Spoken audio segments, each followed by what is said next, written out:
how to use Viber on multiple devices. Hello everyone, I am Bishaka and welcome to our channel. Now let's get right into the tutorial. Firstly, go ahead and open the Viber application on your device and then tap on the More option on the bottom right of your screen.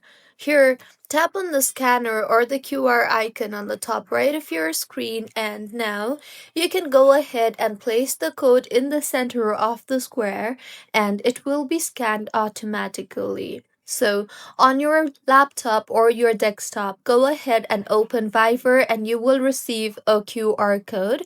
Simply place the QR code in center and you will be logged into Viber on another device. Make sure that you can only log into Viber on another device if it's a desktop or a laptop. You cannot log into Viber with the same account on another mobile. If you find this tutorial helpful, please like the video and do comment if you have any queries. Also, do subscribe to our channel for more helpful tutorials like this.